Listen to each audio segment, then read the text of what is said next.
Come on through, Cookie. I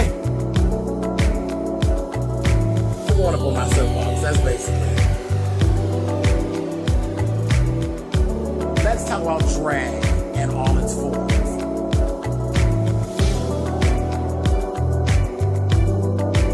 What, Cookie?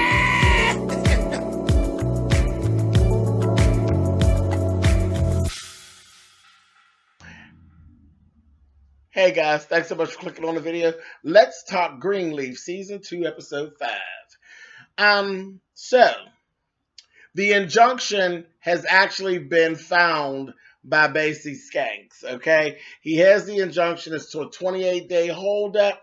He is absolutely furious. He ended up calling Jacob, telling Jacob, let's go, we're going over to Calvary. And we're going to roll up on your dad. That's what we're going to do. We're going to roll up on your dad. We're going to talk to him about what this is and what's going down. He's just all balls to the wall, ready to just go ahead. Real disrespectful. And this is the thing I'm actually seeing with him. And I'm wondering what the problem is with Jacob. Like, Jacob, what is your issue? I understand you're upset with your dad and everything like that. But you can't disrespect my daddy. I'm sorry. I'm just not going to let you disrespect my dad like that. I'm just not gonna do it. Then at the same time, we're finding more and more that house is literally a nightmare. It's a nightmare. Now they got the problems with the electrical system. And you know, if your electrical system in your house, that's just fucked up. That's a mess. A whole mess. Let's talk about Gigi and her daughter Sophia.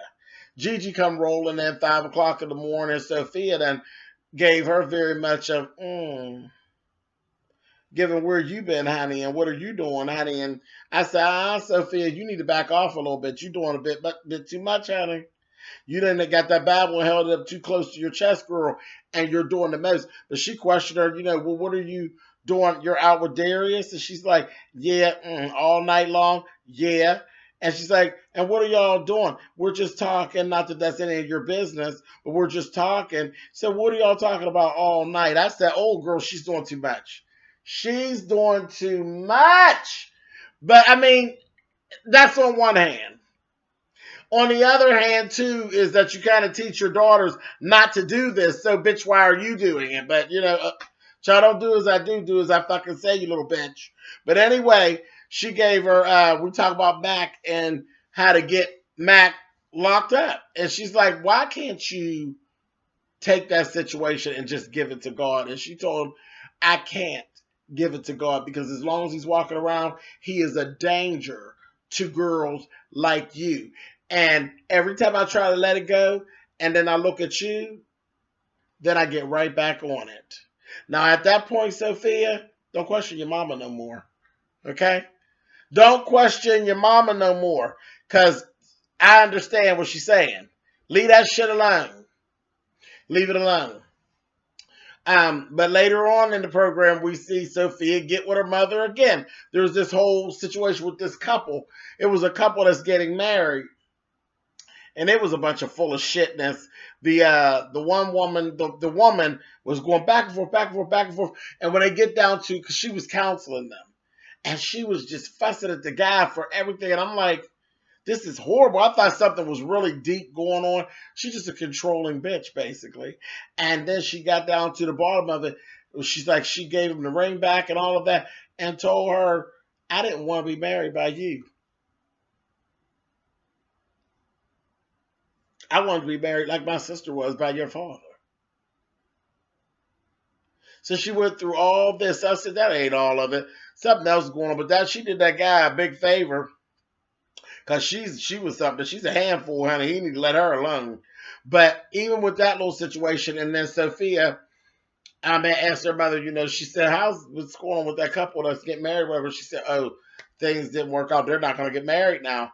And she says, well, let's, we should pray for them. And Gigi was like, I don't think that's going to work. You know what I mean? And that was kind of like, damn, Gigi, and Sophia said, well, maybe we should pray for you. And she ended up saying, oh, yeah, let's do this. Pray for her mother, honey. She gave her very much of, honey. Anytime a preacher doesn't think that prayer is going to work, there's a problem. I was like, girl, this little Miss Sophia, honey. But again, I told y'all, I thought that she is actually a true vessel that I think God's going to be using around there. So some things, I guess, are going to come off a little abrasive. Some things are going to seem a little out of line and out of order, but the message will get across. So I guess we got to just back off and let Sophia do what Sophia's going to do, like she's called to do. But shoo, honey, her and her mother, her relationship with her mother, she basically is really shedding the light on all of the wrong that Gigi is doing in her position. You know what I mean? In the position that she's dealt. So I don't know, but ooh, Sophia, girl. It's kind of hard to watch. But anyway, I don't know. Y'all tell me what y'all think about down there. See, there's like two sides of that, but y'all tell me what y'all think, and we'll move on from there. We'll talk about it. Okay, let's talk about Jabari and Charity. I'm sick of them too. I am sick of Charity and Jabari. It is very evident that Jabari is feeling Charity and Charity is feeling Jabari. He offered her a position to join his publishing company, told her that she needs to be writing, but that would cause her to come to Nashville for 3 days a month. So he could fuck her, no doubt. And they were hugging, like they were hugging. It was like this hug because he's getting ready to leave, but it went from a hug, like a goodbye hug, into an actual embrace. He literally had his head snuggled in her fucking titties. And Lady May walked in on it. And see, Lady May is a slick old dog, honey. She knows.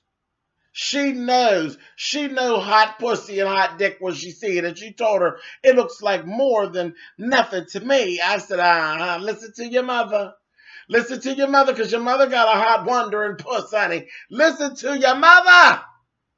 I said, So she got her told, and then she ended up telling her mother, me and Kevin are going to be getting a divorce. And May's like, what? For what? Because they don't really know anything. They knew they were, separating out, but they don't know about his little gay situation and all that.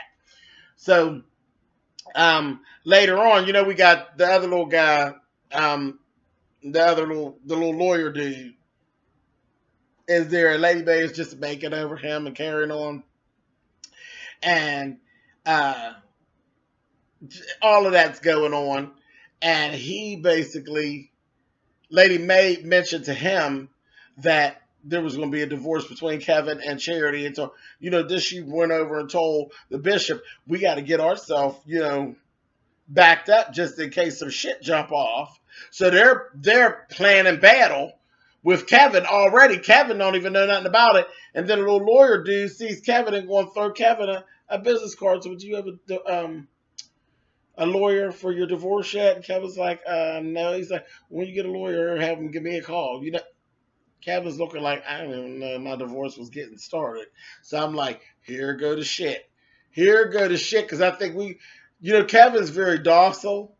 But I think they get ready to see the other side of Kevin. Okay? Because there's two sides to every little gay man, honey. And I think they're going to push that other side out. And they're going to get just what the fuck they're looking for, honey. But I said, a mess. So we got all that going on. Later on in the episode, Jacob actually gets there. Him and Basie Skanks rolls all up on the dad, talking shit, and basically form like a sit-in. Like they're going to sit there until they deal with them and get the injunction removed or whatever. And child, they're like, we ain't removing the injunction. So they end up going back and forth, back and forth. Lady May's talking all smart, and the next thing you know, it gets real heated, real ugly. Next thing you know, we got Jacob and then got tired of the shit. Told his dad all off about himself. Told Lady May about her motherfucking self. Told her, yeah, you always were holding my hand when I was a kid with one hand in his pocket. And said, y'all can't hold me back no more. You can't raise me any further. But I could actually finish growing up on my own. you know. Basically let their asses have it and was going to tell Basie, Basie was getting up at him talking, yeah, I guess we're leaving now. How you like that? This, that, thing, and the other. And I'm like, oh, that Basie skanks. He's the best. And Jacob ended up telling him in the hallway, I didn't do that for you. That had nothing to do with you. It had absolutely nothing to do with you. And check this out. Basie skanks. When you look at him real good in his scenes, especially when they put the light behind him. Like when he comes, every time the way they shoot it, and I noticed it. I just want to know if any of you noticed it. Every time they shoot him and he has the light behind him, it is most of the time when he's saying something smart to Lady May or saying something smart to the bishop, especially when he talks to the bishop. And I noticed it whenever he talked to Gigi, because he was being smart with Gigi, he looks like the devil. He literally looks like the devil. I said, oh my gosh.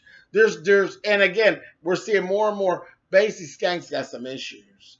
And speaking of, while all this is going on, over at the house, Carissa and Basie's wife, Tasha, are going at it. She ended up having her come over, and she basically got at her family and told her, stop with the being cute and throwing the little sly remarks and all the little subliminals, calling me princess and all of this. This place is a fucking mess. And all I want to do is raise my kids and not get shocked and not have blue goddamn electricity shooting out the goddamn wall every time I plug something in. She ends up breaking down, talking about she don't know where the money's coming from. And she kind of led on, but then kind of pulled back towards those side deals that Basie is making. And she just don't know. She's filled up and she don't really know where the money's going to come from. But then she told Carissa, I'm sorry. Carissa's like, wait a minute, I'm sorry for, yelling at you and everything. She told her, she had to get back into her role. And she told her, I'm going to find the money. We're going to get it all together for you. It's everything going to be okay. So Carissa ended up telling Jacob at the end, something's going on with Basie. There's money issues on that side of things. So pay attention. Pay close attention. There's some shit going down. Yes, there is.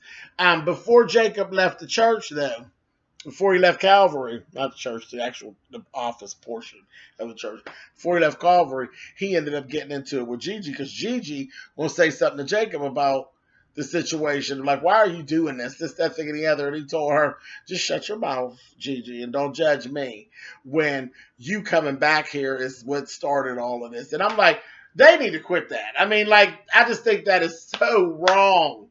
That is so wrong. Carissa and Jacob really hold Gigi responsible for the fact that the father doesn't feel right about him. That don't have nothing to do with Gigi. That's so crazy to me. But he gave all that and went on out of there. I said, oh my gosh. So it was a good episode. And the very last thing that was actually really, really something else, the little lawyer dude ends up made and went and sat with him, and she's still making over him and carrying on. And he told her, don't worry, May. I won't tell anybody about you and my dad. I promise I wouldn't do that. I have nothing to gain from that. And she kind of looked at him like, I said, yeah, you done pulled your hoe card, honey. I said, oh my God, a mess, honey. Always a mess. Like I said, hey, Charity, listen to your mother. She know how to be slick and wicked, honey. It's part of her goddamn makeup. All right, y'all. Later. I'll catch y'all next week.